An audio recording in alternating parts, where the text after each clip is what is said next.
जैन धर्म और दर्शन का स्वाध्याय हम सभी कर रहे हैं। मुनि प्रमाण सागर जी द्वारा विरचित। मंगलम भगवान वीरो मंगलम गौतमो गणी मंगलम कुंद कुंदाद्यो जैन धर्मोस्तु मंगलम। नमो अरिहंताणम नमो सिद्धाणम नमो आयर्याणम नमो उवज्जायाणम नमो लोए सवसाहुणम। पंच परमेष्ठी भगवान की जय। सभी 9 बार नमोकार मंत्र पढ़ लें।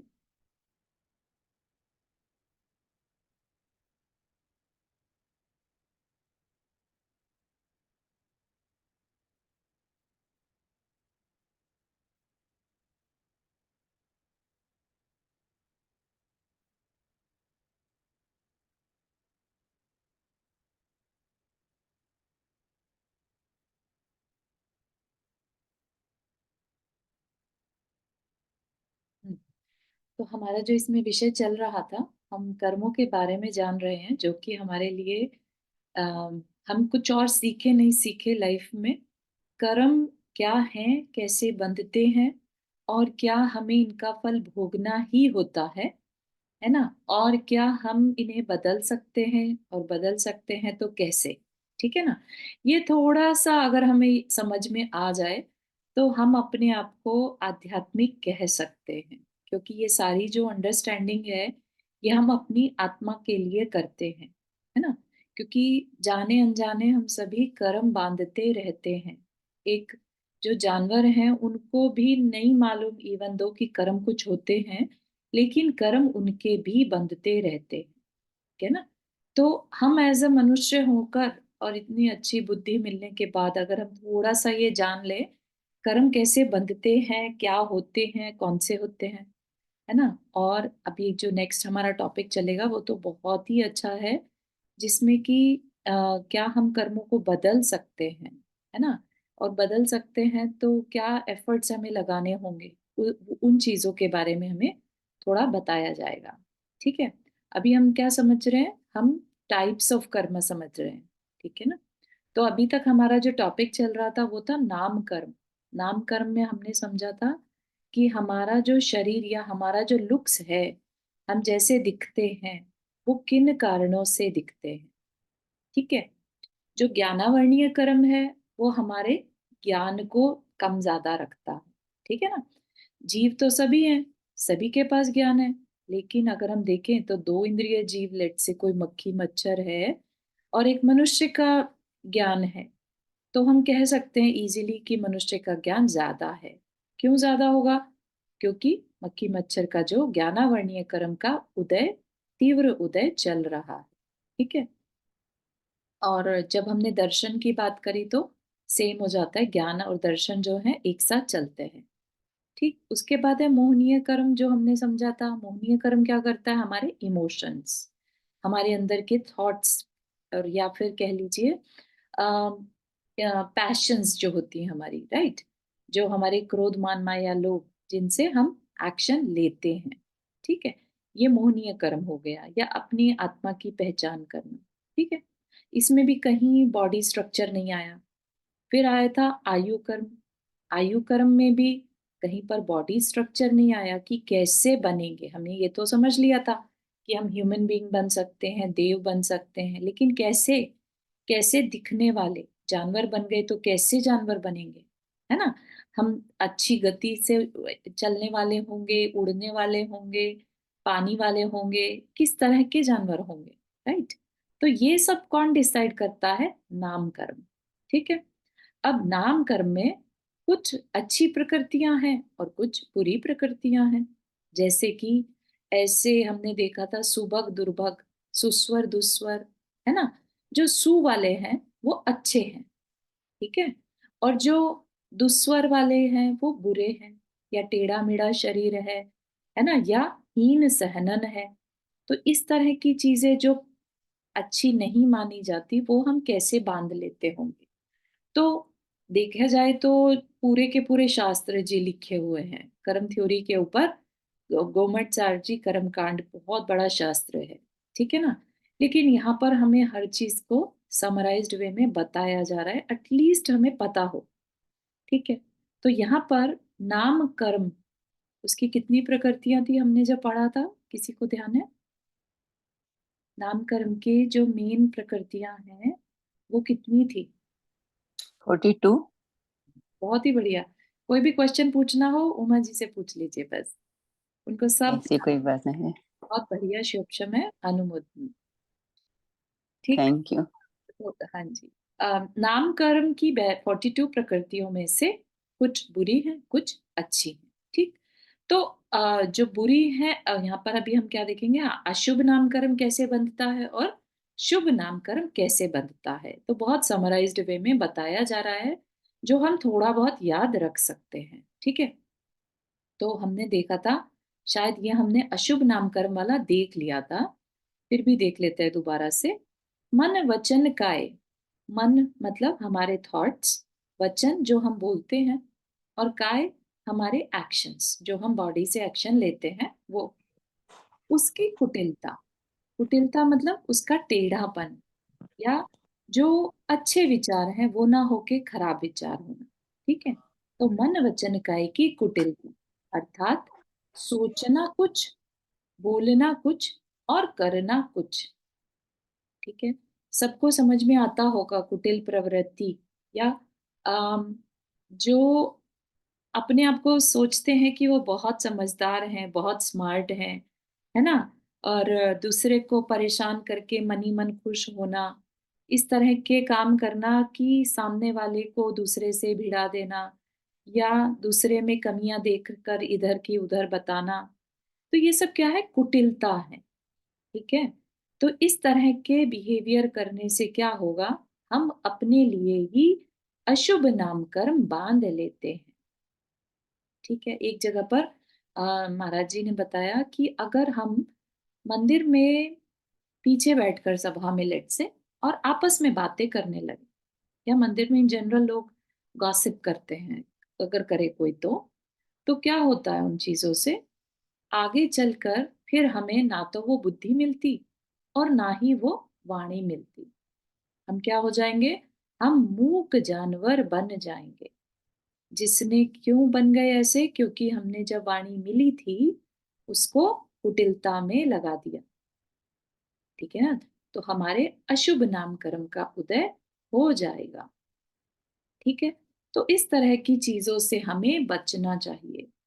कुटिल प्रवृत्ति जो है, जो टेढ़ापन होता है, ठीक है, किसी की, दूसरे की लाइफ में डिस्टरबेंस क्रिएट करना, अननेसेसरी, बस कोई मतलब नहीं, कुछ नहीं, और हम दूसरे को डिस्टर्ब करने में लगे। फिर मिथ्या दर्शन, सही क्या है इसकी एटलीस्ट कोशिश करना। माना कि मिथ्या तो जो है हम बचपन से, मतलब बाय बर्थ भी लेकर आते हैं। ठीक है ना, लेकिन इसका ये मतलब नहीं है कि अब आ गया बाय बर्थ तो हम हमेशा उसी में लगे रहें। कोशिश करना, ठीक है, कि हम उससे दूर हो सके। ठीक। चुगलखोरी, चुगली जिसे कहते हैं ना, एक की बात दूसरों को कहना।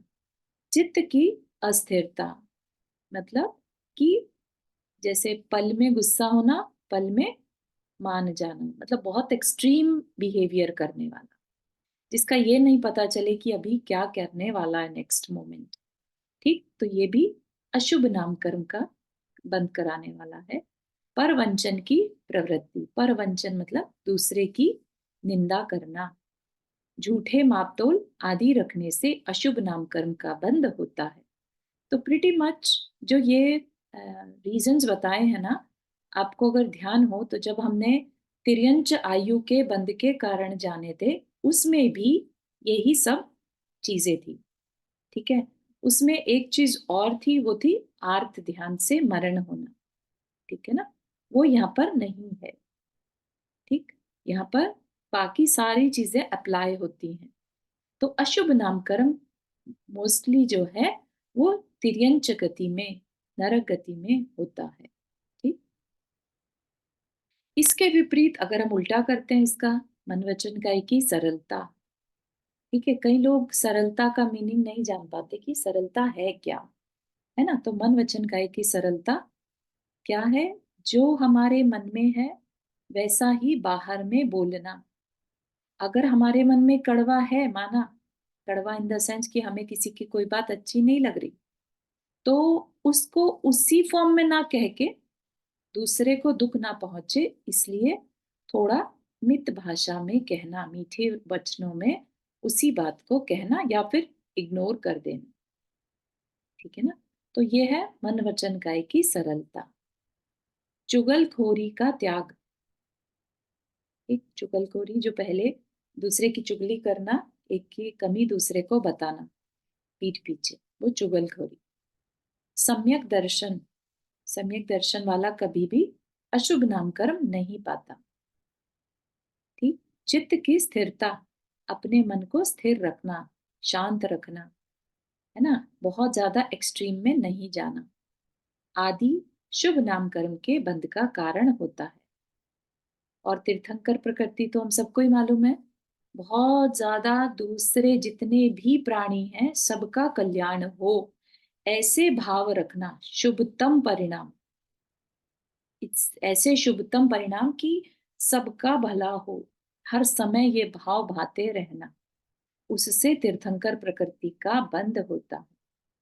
और भी कुछ जरूरतें हैं तीर्थंकर प्रकृति के लिए, लेकिन मस्ट जो चीज है वो है अंदर के परिणाम कैसे हैं, दूसरे को, दूसरे का भला हो, बस ऐसे परिणाम जब हो तब समझिए तीर्थंकर नाम प्रकृति का बंध हो सकता है। ठीक है ना?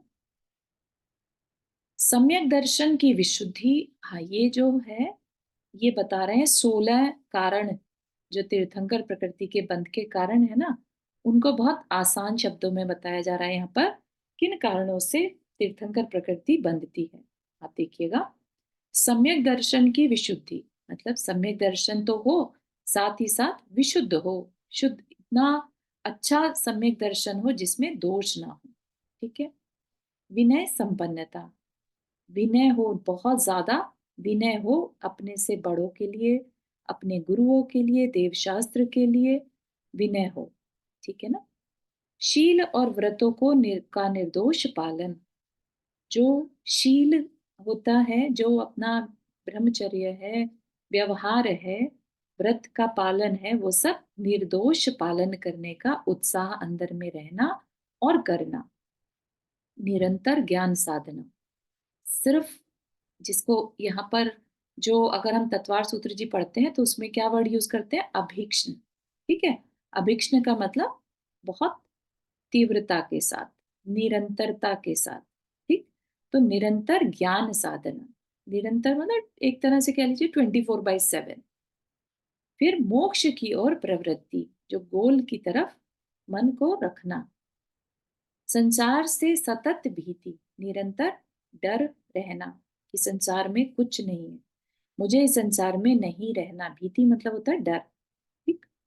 शक्ति के अनुसार तप और त्याग, जितनी शक्ति है ना तो उसे छुपाना, ना जरूरत से ज्यादा करना, लेकिन शक्ति के अनुसार तप भी करना और त्याग भी करना। फिर भले प्रकार की समाधि, मतलब कि समाधि में मन लगाना, शांत बैठना, ध्यान लगाना। साधु जनों की सेवा, सत्कार। ठीक। पूज्य आचार्य, पूज्य बहुश्रुत और पूज्य शास्त्र के प्रति भक्ति, भक्ति करने से भी तीर्थंकर प्रकृति का बंध हो सकता है। इतनी बड़ी चीज है भक्ति, भक्ति से हमारे कर्म कट सकते हैं, भक्ति कर्मों के काटने में कारण है। ठीक? आवश्यक धर्म कार्यों का निरंतर पालन, अब सिर्फ अपने आवश्यक कर्म उनको ही मन से कर लें तो भी तीर्थंकर प्रकृति का बंध हो सकता है। ठीक। धार्मिक प्रोत्साहन, सब जगह पर जो है धर्म प्रभावना करना, वह धर्मी जनों के प्रति वात्सल्य, जो साधर्मी है, जो और भी दूसरे इस मोक्ष मार्ग में लगे हैं, धर्म को सीखने में लगे हैं, उनके प्रति वात्सल्य का भाव। वात्सल्य मतलब अंदर में एक आत्मीयता का भाव, है ना? होता है ना, जैसे हम किसी साधर्मी से मिले विदेश, लेट से हम पहले लेट से ना गए होते अमेरिका, और अचानक से अमेरिका में आए और वहां पर आपको अपना कोई साधर्मी मिल गया, या अपने ही देश का कोई पर्सन मिल जाता है, तो कैसा उसके प्रति अलग सा एक अट्रैक्शन या अटैचमेंट फील होता है कि पता नहीं क्या ही कर दूं इसके लिए, है ना? तो वो क्या कहलाता है? वात्सल्य। ठीक है, तो वैसा वात्सल्य, साधर्मी जनों के प्रति वात्सल्य, यह सब तीर्थंकर प्रकृति के बंध का कारण है। ठीक है, तो ये बहुत समराइज्ड वे में बताया, और क्योंकि विषय अदरवाइज बहुत बड़ा हो जाएगा। ठीक है ना? अब आता है नेक्स्ट कर्म, है गोत्र कर्म। गोत्र कर्म होता है जिस फैमिली में हम जन्म लेंगे, हम किसी ना किसी के थ्रू जन्म लेते हैं। ठीक है ना? चाहे तो वो माता पिता होंगे, या इन्वायरमेंट वैसा मिलेगा, है ना, या फिर देव और नारकी होंगे। राइट? तो गोत्र कर्म जो है वो क्या है? लोक व्यवहार संबंधी आचरण को गोत्र कर्म माना गया। जिस कुल में लोक पूज्य आचरण की परंपरा है उसे उच्च गोत्र कहते हैं। ठीक है, जिसमें अच्छा आचरण, सद आचरण की परंपरा हो उसे उच्च गोत्र कहते हैं।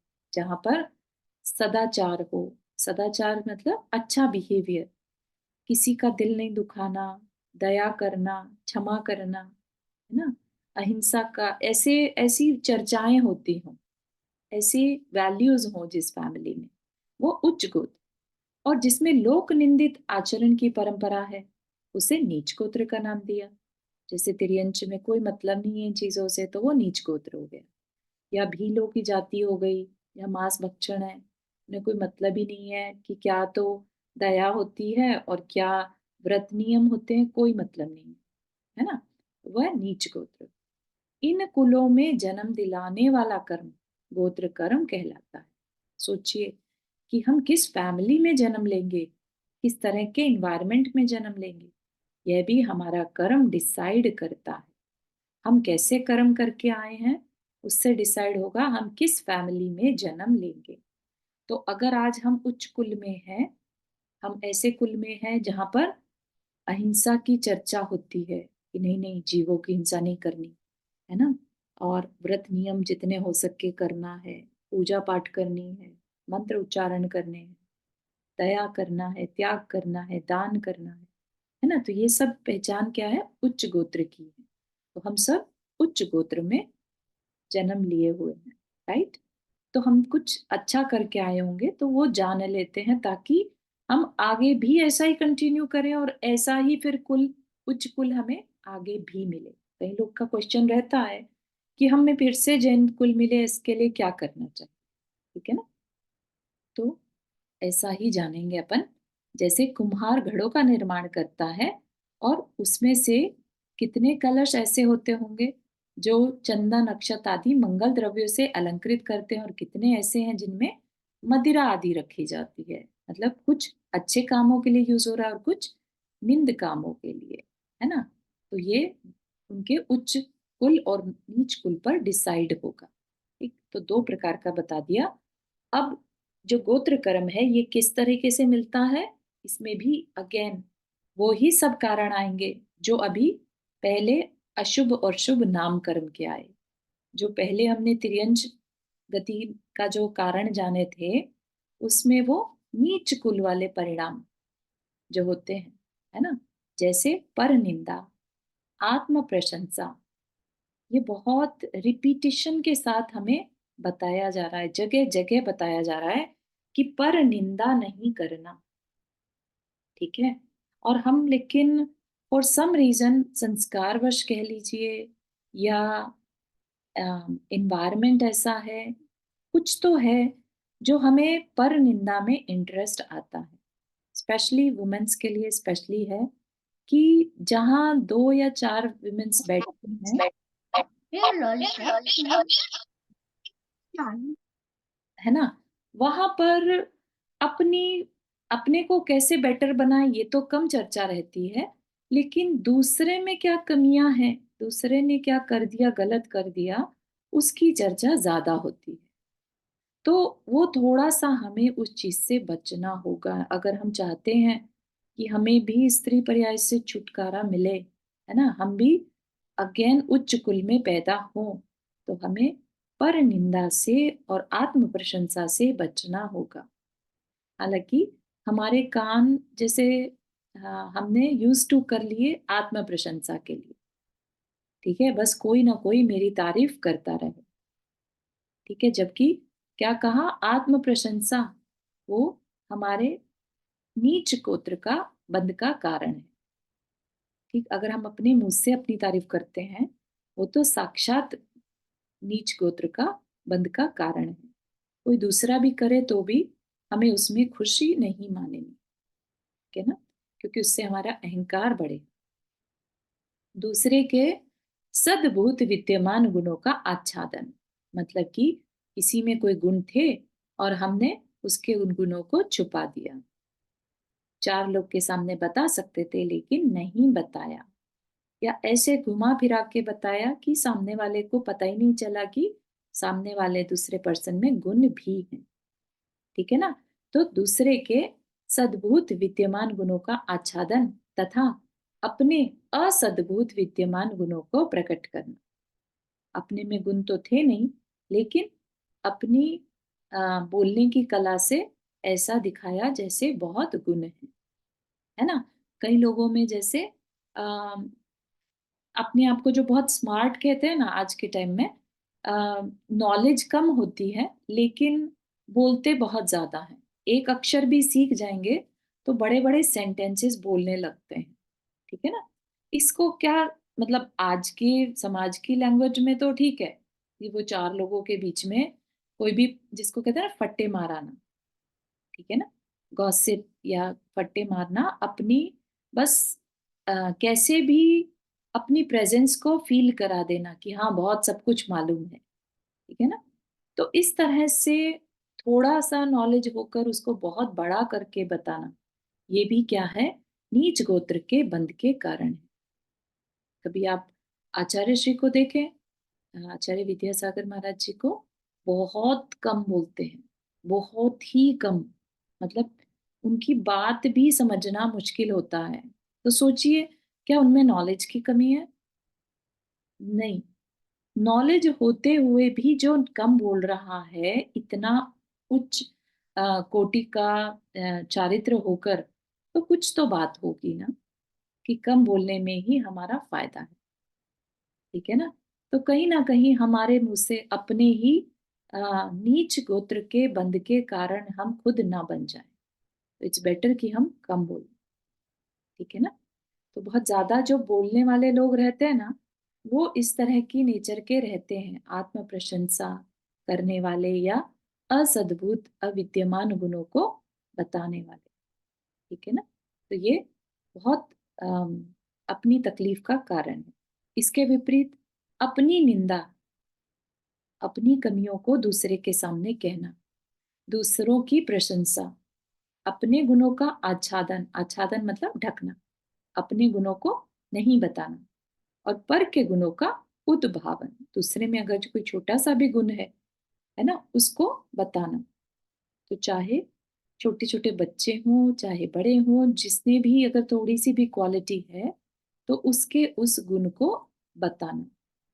गुणाधिकों के प्रति विनम्रता तथा, गुणाधिक मतलब जिनमें गुण है उनके प्रति विनम्रता का भाव, रिस्पेक्ट का भाव, तथा ज्ञान आदि गुणों में श्रेष्ठ रहते हुए भी उसका अभिमान न करना, ठीक है। खुद के पास मान लिया ज्ञान है तो भी अभिमान नहीं करना, ये नहीं कि फिर दूसरों को नीचा दिखाते फिरें, कह रहे तुम्हें इतना भी नहीं मालूम, ठीक है ना।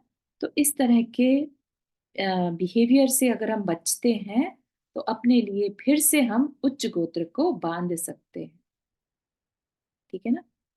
हाँ, ये चॉइस हमारी है, ठीक है।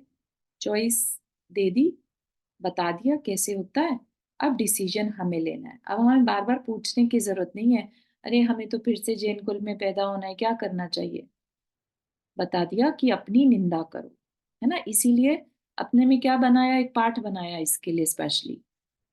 किसी को जानकारी है उसकी? जिनवानी जी में आता है एक पाठ।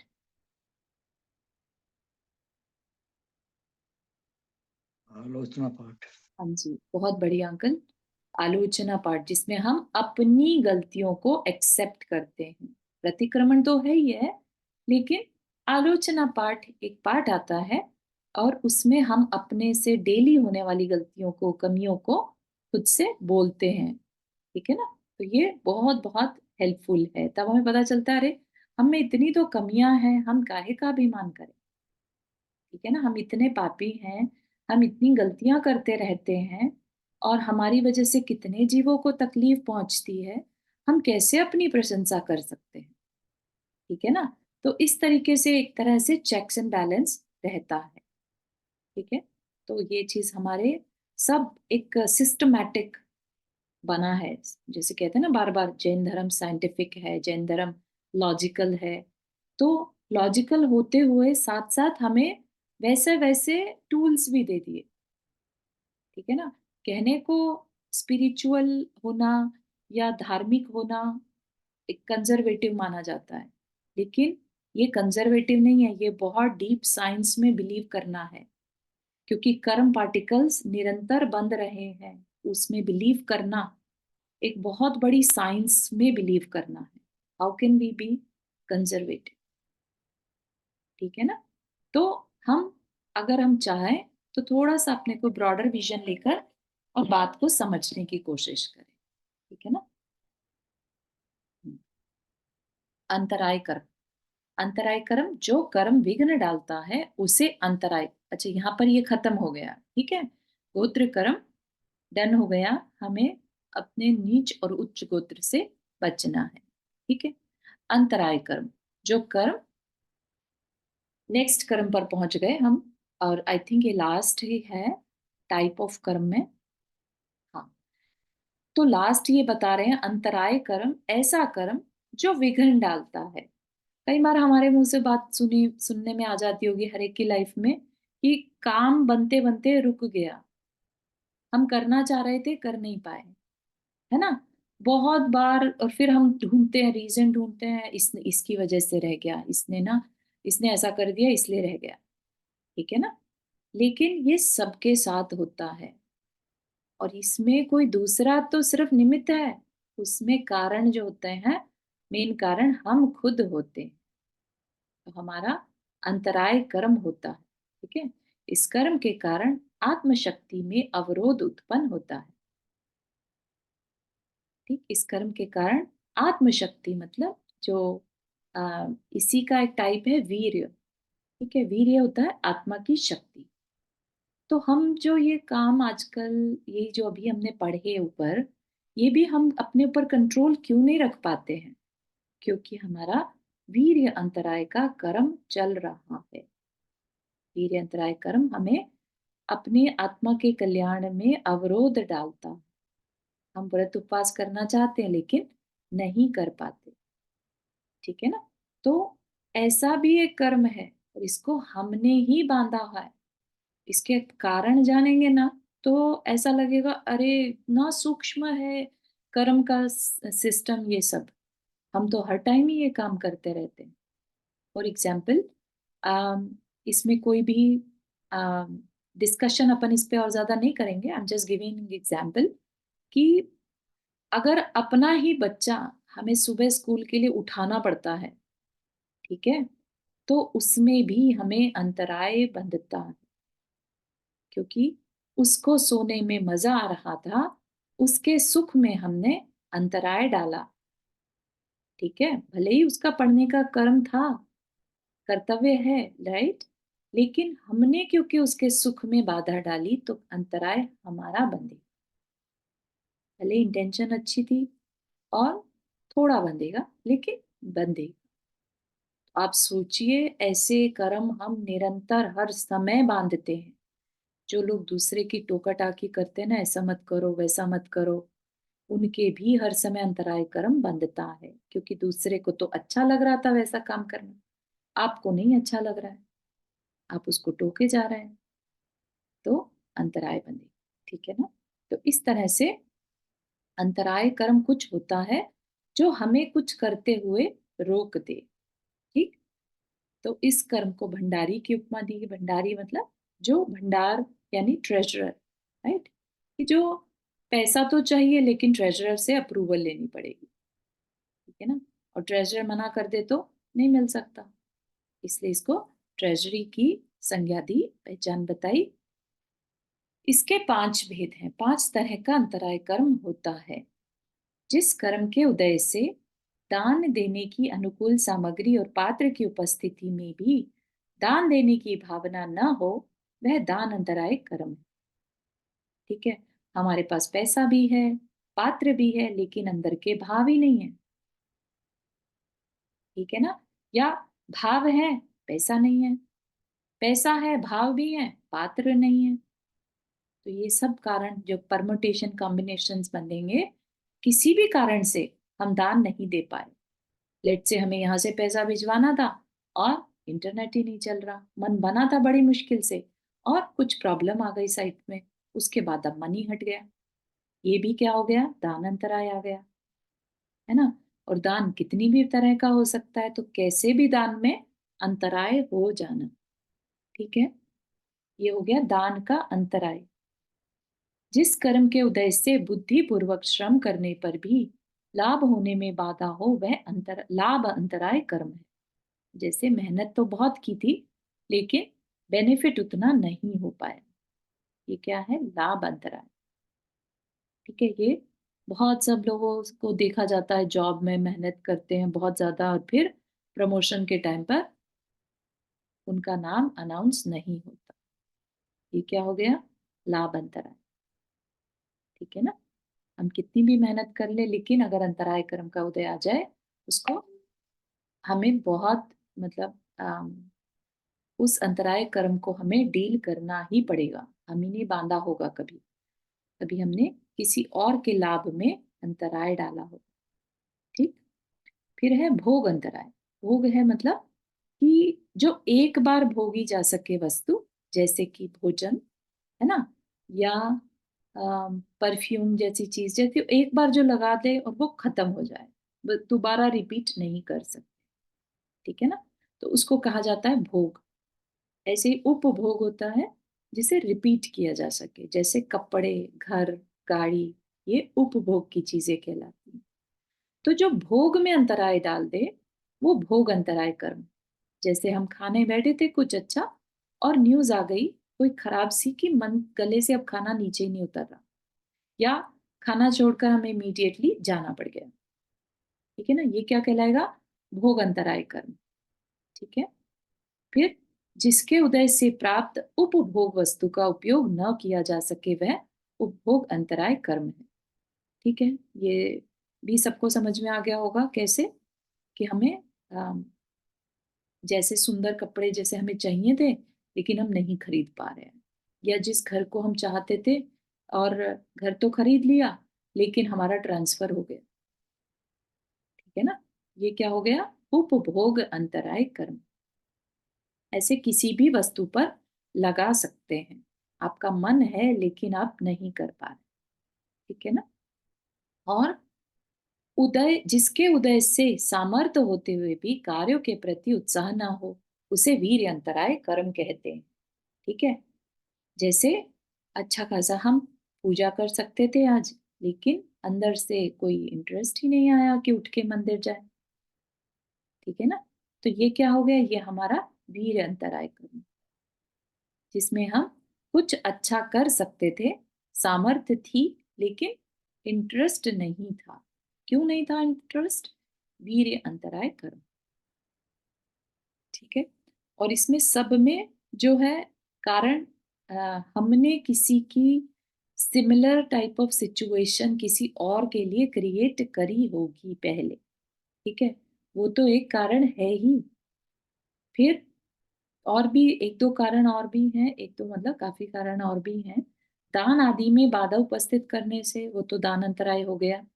जिन पूजा का निषेध करने से, अच्छे कार्यों का कर, उसका क्या करना, ठीक है, जिन पूजा का निषेध करने से, पापों में रत रहने से, है ना, खुद को, अपने आप को ही पुण्य से रोक दिया, ठीक है ना। मोक्ष मार्ग में दोष बताकर विघ्न डालने से अंतराय कर्म का बंध होता है। ठीक है, तो ये कुछ कारण बताए हैं, है ना। अदरवाइज तो जिस भी 5 प्रकार की कैटेगरीज में से जो भी हम खुद दूसरे के लिए करते हैं, हम किसी को टोक लगा देते हैं, तो वह चीज समझ लीजिए कि अब हमारे लिए भी कल को प्रॉब्लम क्रिएट कर सकती है। हमने किसी के सुख में बाधा डाली तो हमारे भी सुख में कल को बाधा हो सकती है, अब वो किसी भी फॉर्म में किसी भी तरीके से मिले, है ना। ऐसा बोलते हैं ना कि अपना ही शत्रु कल को अगर हमारे सुख में बाधा होनी होगी तो हमारा शत्रु ही, पास्ट का शत्रु, आज की डेट में हमारा रिलेटिव बनकर जन्म ले लेगा। हमें फिर उसकी बात सुननी पड़ती है ना। कहीं पिता बन के, माता पिता कईयों के बहुत कंट्रोलिंग होते हैं, ये नहीं करो, वो नहीं करो, ऐसा नहीं करना, वैसा नहीं करना, है ना। तो ये क्या हो गया, हमारे ही कर्म हम नहीं भोग पा रहे हैं, अंतराय हो गया, है ना। या बच्चे हमें बहुत चीजें करने से रोक दे रहे हैं, या हमें कुछ जबरदस्ती करना पड़ रहा है नहीं चाहते हुए भी, ठीक है ना। तो ये सब कर्मों की व्यवस्थाएं बन जाती हैं हमारे अपने ही रीजंस से। ठीक। अब हमारा जो नया टॉपिक शुरू होगा वो बहुत बहुत इंटरेस्टिंग है और बहुत बहुत इम्पोर्टेंट है। ठीक है, क्या है ये, कर्मों की विविध अवस्थाएं। तो ये हमें अभी तक तो हमने नाम सीखे थे, कर्म के नाम जाने थे, होते क्या है वो कर्म। ठीक है, कर्मों की विविध अवस्थाओं में क्या है, 10 अवस्थाएं बताई हैं कर्मों की, जिससे हमें पता चलता है कि अगर हम यहाँ पर सीधा 10 के यहाँ पे नाम देखते हैं एक बार। कर्मों का बंध होता है, कर्म सत्ता, सत्ता मतलब बैलेंस में रहते हैं। फिर कर्म का उदय होता है, कर्म की उदीर्णा, उदीर्णा होती है कर्म का समय से पहले उदय करवा लेना, उसको अपन थोड़ा सा और बाद में देखेंगे। ठीक है, उत्कर्षण अपकर्षण मतलब कर्म जितने टाइम के लिए बंधे थे उससे ज्यादा लंबा खिंचवा देना, या उससे कम करवा देना, अपकर्षण। संक्रमण होता है एक कर्म का दूसरे कर्म में ट्रांसफर हो जाना, ऐसा भी पॉसिबल है। जैसे हम कहते हैं ना कि हमारे अभी जो पाप कर्म का उदय था, हमें असाता आनी थी, कोई शरीर में बीमारी हो सकती थी, लेकिन वो हमारे अच्छे कर्म से, अच्छे भावों से कम में होकर निकल गई, या हमें वो बीमारी अब नहीं आई। ठीक है ना, हमारी असाता साता में कन्वर्ट हो गई, तो वह कन्वर्जन क्या कहलाता है, संक्रमण। ठीक। उपशम होता है कर्मों को हमने थोड़ी देर के लिए दबा दिया, अब दबा दिया तो वो उदय में नहीं आएंगे, नहीं आएंगे तो हमें उनको नहीं भोगना पड़ेगा। ठीक है ना, तो हम कर्मों को दबा भी सकते हैं। फिर है निदत्ति निकाचित, मतलब कुछ ऐसे कर्म जो भोगने ही पड़ते हैं। ठीक है ना, तो इतनी सारी अवस्थाएं हैं कर्मों की जो हमारे बहुत सारे क्वेश्चंस के आंसर करेंगी। ठीक है, तो देखते हैं इनको एक एक करके। जैन कर्म, जैन कर्म सिद्धांत नियतिवादी नहीं है और स्वच्छंदतावादी भी नहीं है। नियतिवादी क्या है, नियति मतलब भाग्य, तो हम भाग्य के भरोसे नहीं बैठ सकते। ठीक है ना, कि भाग्य होगा तो हो जाएगा, ऐसा नहीं। और स्वच्छंदता मतलब होता है कंप्लीटली इंडिपेंडेंट, कि भाग्य कुछ है ही नहीं, सब मेरे मुट्ठी में है। तो इस तरह की भी व्यवस्था नहीं है। जीव के प्रत्येक कर्म के द्वारा किसी न किसी प्रकार की ऐसी शक्ति उत्पन्न होती है जो अपना कुछ न कुछ प्रभाव दिखाए बिना नहीं रहती। साथ ही साथ जीव का स्वातंत्र भी कभी इस प्रकार कुंठित व अवरुद्ध नहीं होता कि वह अपने कर्मों की दशाओं में किसी भी प्रकार का सुधार करने में सर्वथा असमर्थ हो जाए। मतलब क्या, कि कर्म बंधे हैं तो इफेक्ट तो दिखाएंगे, राइट। और ऐसी सिचुएशन भी नहीं है कि हम मजबूर हों। ठीक है, तो सर्वथा असमर्थ भी नहीं है हम, दोनों ही पॉसिबिलिटीज हैं। कर्म बंध के पश्चात जो हमने कर्म पार्टिकल्स को अपनी तरफ बांध लिया, उसके फल भोग तक, जब तक कि वो उदय में आकर अपना फल ना दे दें, कर्म का फल क्या कहलाता है? कर्म का उदय में आना उसका फल कहलाता है। ठीक है।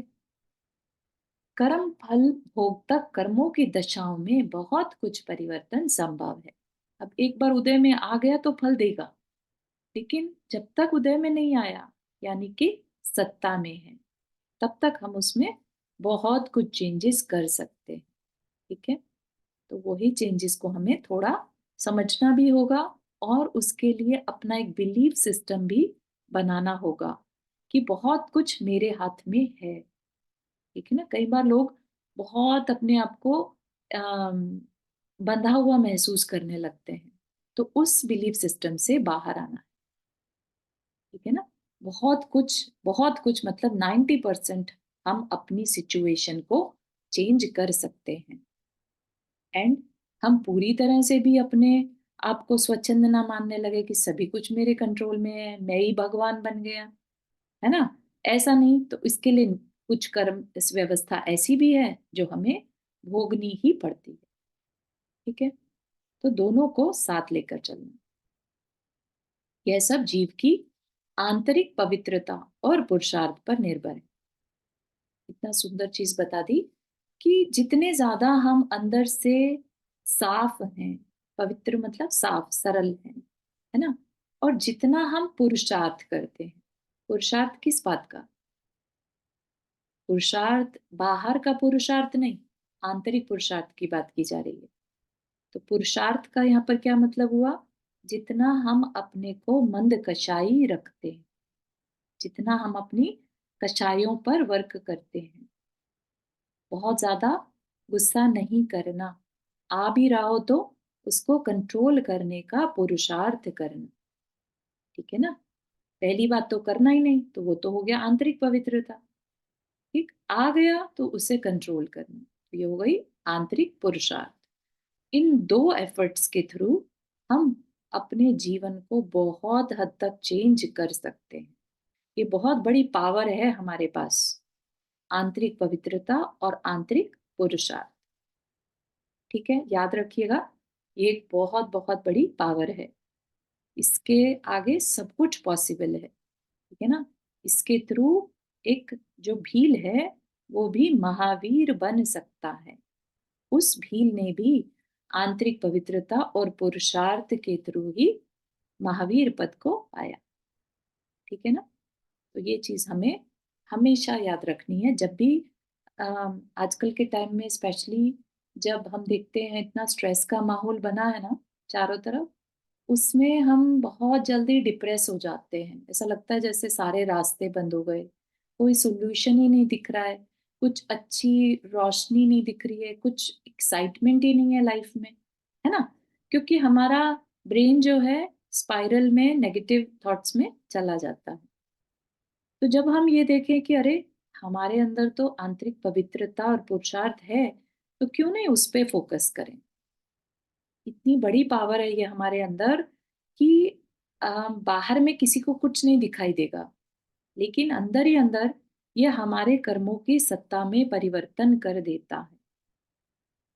ह्यूज ह्यूज मतलब छोटा मोटा परिवर्तन नहीं, मतलब कि थोड़ा कोड़ी सागर वाले कर्म जो हैं वो घटकर बहुत छोटी एज, मतलब उनकी जो अम, स्थिति है, जो टाइम लाइन है वो बहुत रिड्यूस हो जाती है। उनकी जो पाप का फल देने की जो पावर थी वो बहुत हद तक पुण्य में कन्वर्ट हो सकती है। इतनी पावरफुल ये चीज हमारे पास है। ठीक है ना। तो अपनी इस आंतरिक पवित्रता और पुरुषार्थ पर थोड़ा विश्वास करके, उसको याद करके, इसको आप अपने कहीं पर नोट बना सकते हैं कि नहीं ये मेरे पास है ना, तो मुझे कुछ चिंता ही नहीं है। ठीक है ना। क्योंकि अपना अम, मनुष्य भाव जो मिला है ना, वो रिश्ते संभालने खाली के लिए नहीं मिला है, उसके साथ साथ अपने अंदर की एक यात्रा, अंदर की ये जो पवित्रता और पुरुषार्थ है ना, उस पर काम करने के लिए मिला।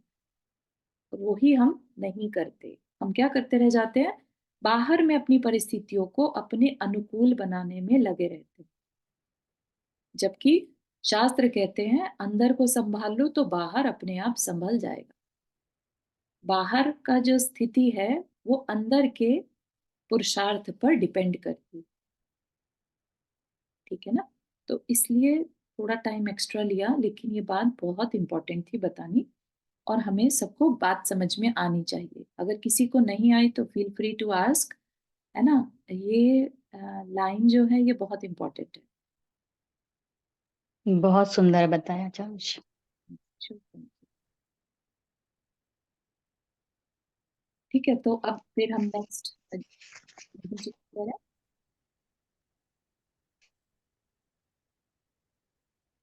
हाँ, आवाज नहीं आ रही है, अगर अगर आप बोलने की कोशिश करें तो। हेलो। हाँ, अब आ रही हाँ, नहीं, आज का स्वाध्याय बहुत अच्छा लगा, बहुत। है। बस एक चीज़ का आपको रिक्वेस्ट करना था, अपन जैसे जो पढ़ते हैं ना, उसे अपनी हम अ, आत्मा में उतार सकें, अपने लिए उसमें वर्क कर सकें, वो उस तरीके से कुछ कराइए आप। हम्म। देखिए, बार बार जब अपन पढ़ रहे हैं ना, टाइम के साथ ये सारी चीजें उतरती चली जाएंगी।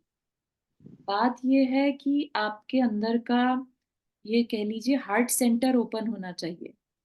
आपके अंदर कंपैशन जैसी चीज, सरलता जैसी चीज अगर आ गई ना, तो ये सारी बातें ना आपके आपकी आत्मा की पर्याय बन जाएंगी। ठीक है, ये आपको फिर याद रखने की जरूरत नहीं पड़ेगी, ये अपने आप हो रहा होगा। ठीक है, मंद कषाय में ये सारे काम अपने आप होते हैं। ठीक है ना?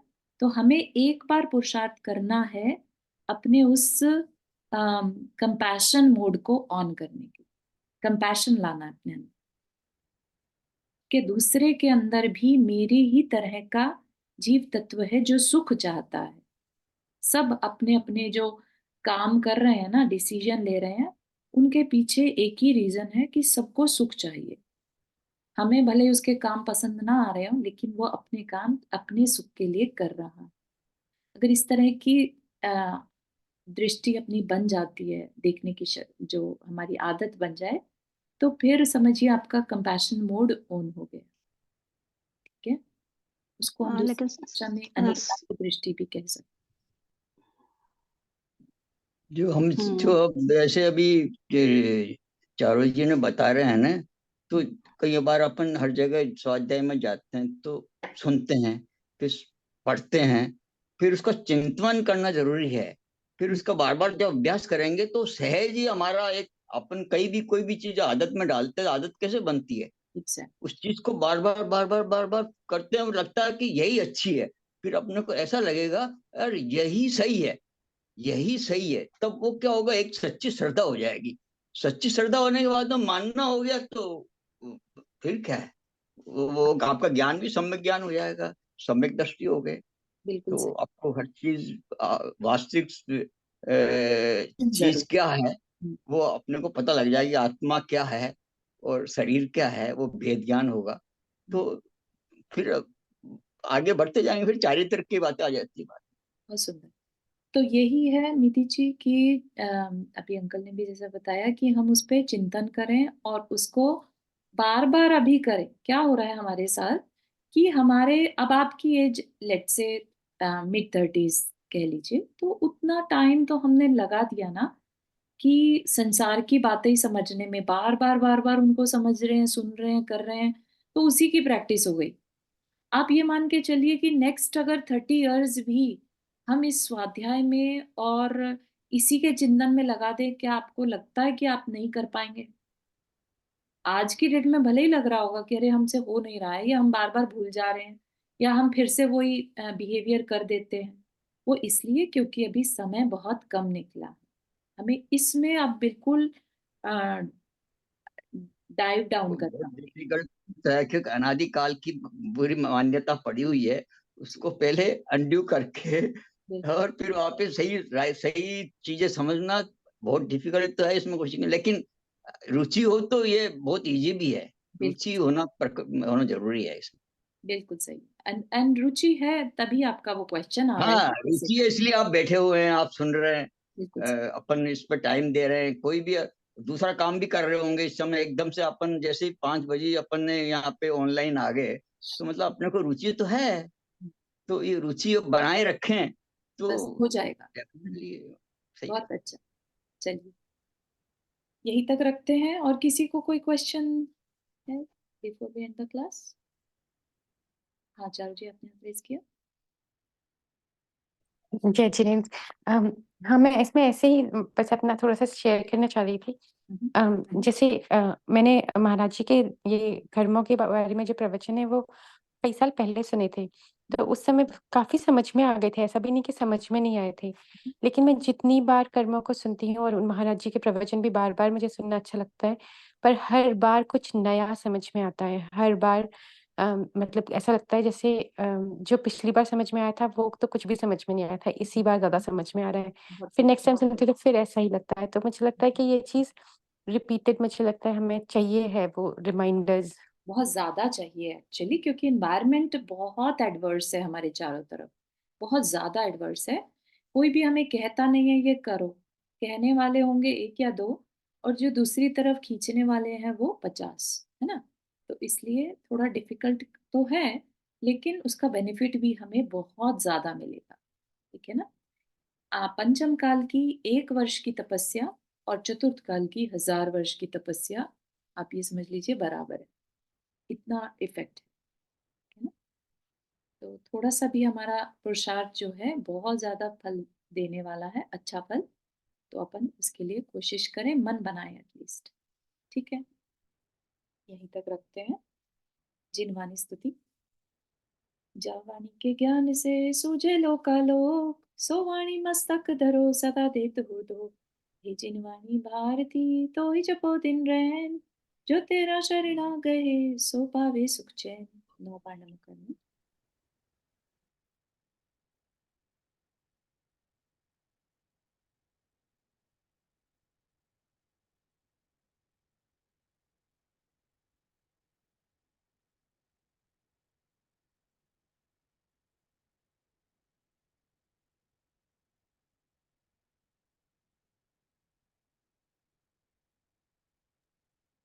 सभी को जय जिनेन्द्र।